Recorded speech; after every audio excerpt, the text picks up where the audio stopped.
Alors cette semaine, c'est la semaine d'information sur la santé mentale. La santé mentale, de quoi parle-t-on? On va regarder ça ensemble tout de suite.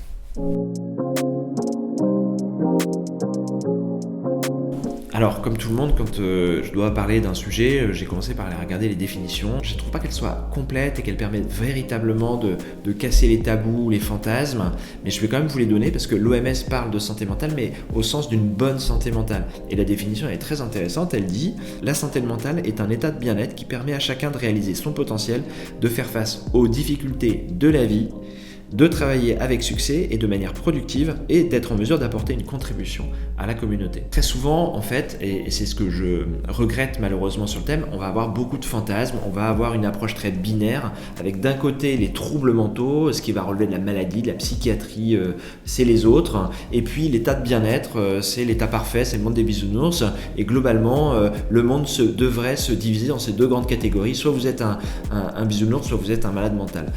Moi, l'expérience m'a montré que c'était pas du tout comme ça que ça se passait dans la pratique. On va regarder déjà ce qui relève de la maladie. Maladie nécessite un accompagnement médical. On va parler aussi des troubles psychiatriques, la schizophrénie, les TOC. On peut aussi parler de stress post-traumatique. Là, c'est un accompagnement médical. Ça nécessite de se faire accompagner par un professionnel de santé. C'est pas parce qu'on n'a pas cette maladie que tout va bien et qu'on est dans l'état de bien-être complet. Dans le reste, je dirais, eh bien, on va avoir effectivement ce qui relève du bien-être et ce qui va relever du bien-être psychologique. On va retrouver la confiance en soi, l'estime de soi, la confiance en l'avenir, le sens de la vie. Tout ça sont des facteurs, des sujets qui vont générer chez l'individu un état de bien-être.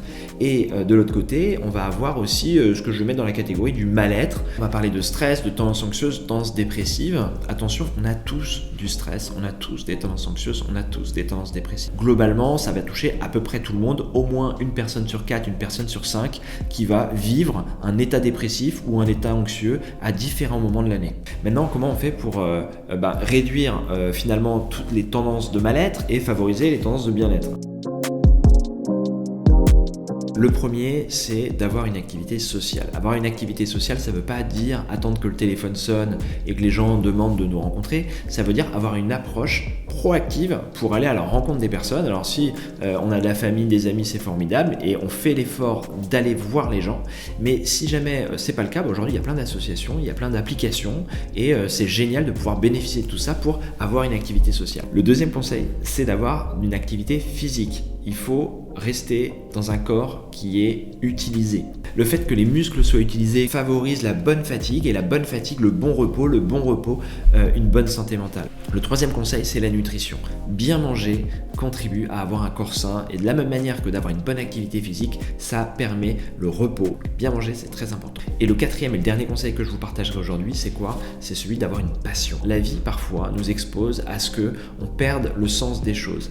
La meilleure façon, quand on a perdu le sens de ce que l'on fait, c'est d'avoir quelque chose à côté dans lequel on va trouver du sens. C'est pour ça que les passions sont très très importantes pour la santé mentale, pour maintenir quelque chose qui va favoriser l'estime de soi, la confiance en soi et le sens de la vie. On a tous une santé mentale, il faut en prendre soin, donc n'oubliez pas, l'humain est le futur, prenons-en soin. Allez, ciao!